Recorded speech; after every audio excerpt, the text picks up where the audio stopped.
ઘણા સમય પછી પાછો બ્લોગ સ્ટાર્ટ કરી રહ્યા છીએ. આશા રાખીએ કે બધા મજામાં જ હશો.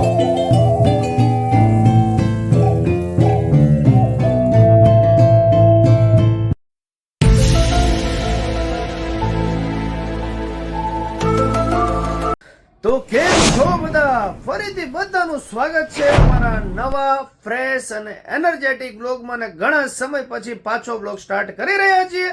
આશા રાખીએ કે બધા મજામાં જ હશો. આજે છે તારીખ 2 ડિસેમ્બર 2024, વાર છે સોમવાર, અને 2 દિવસ આપણે મેરેજમાં છીએ, એટલે 2 દિવસ કે 3 દિવસ કદાચ મેરેજના વ્લોગ્સ આવશે, 2-3 પાર્ટમાં આવશે અલગ અલગ. તો ચાલો જઈએ સીધા મેરેજમાં. કઝિન સિસ્ટરના મેરેજ છે, મળીએ સીધા આપણે મેરેજના પ્લેસ પર.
તો સરસ મજાનું નાચીને પછી આરોપીને લાગી ગઈ હતી ભૂખ એટલે મલાર ચોકની અંદર અજીતભાઈ ભૂંગળા બટેકા વાળા ફેમસ છે, વર્ષોથી એમની આ દુકાન છે એટલે આપણે અહીંયા બે આઈટમ મંગાવી હતી.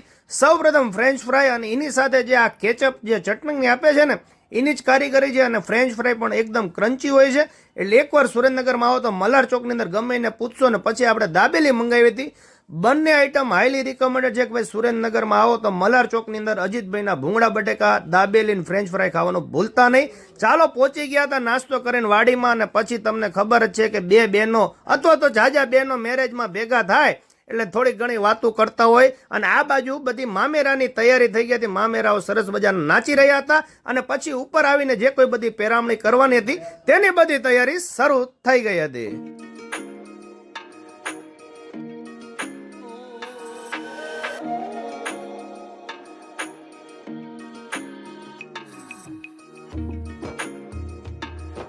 પેરામણીમાં અમારા મેડમનું નામ આવી ગયું હતું, મેડમ પેરામણી લઈને આવી ગયા ને એટલા બધા ખુશ થઈ ગયા. પછી મારા બેનનો વારો હતો, ભાભીનો, બધા વારા ફરતી પેરામણીઓ લઈ રહ્યા હતા.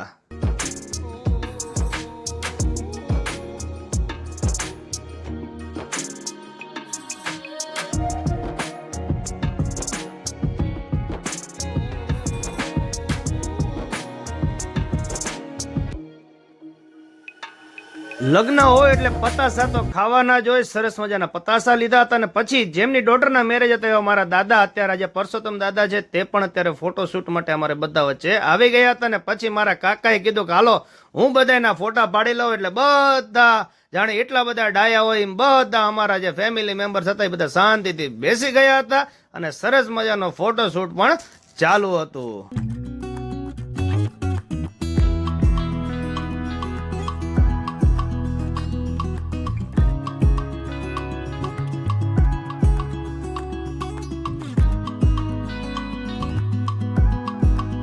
અને બધા સરસ મજાની વાતો કરી રહ્યા હતા. અને અમારા કાર્તિકભાઈ અને સાહિલભાઈ પણ આવી ગયા હતા. ટ્યુશનમાંથી છૂટીને ડાયરેક્ટ પહોંચી ગયા હતા વાડીએ. અને ભાઈ સાહિલભાઈ આવતા હોય કીધું કે મારે થમ્સઅપ પીવી છે. મેં કીધું ના, અહીંયા થમ્સઅપ નહીં. પછી આ બે છોકરાઓ મંડાણા હતા મોબાઈલની અંદર શોર્ટ્સ જોવા માટે. છોકરાઓ ભેગા થાય એટલે મોબાઈલમાં તો બેઠા જ હોય. અને આ બાજુ મારા ભાઈ, મારા પપ્પા અને સાહિલભાઈ સરસ મજાની બધી વ્યવહારિક વાતો કરી રહ્યા હતા. અને પછી આ બાજુ બધા બહેનો શું વાતો કરતા હતા એ તો આપણને ખબર નહોતી, પણ અહીંયા આ બે જણા શું કરતા હતા ને એ કોઈને ખબર નથી. પછી નીચે પહોંચી ગયા હતા જમવા માટે. જમવામાં ગુલાબજાંબુ, કઢી, પાપડ, પાવ ભાજી, પુલાવ ને સલાડ. તો ચાલો આ સાથે આજનો વ્લોગ પૂરો કરી છીએ. મળીએ કાલે નવા વ્લોગમાં.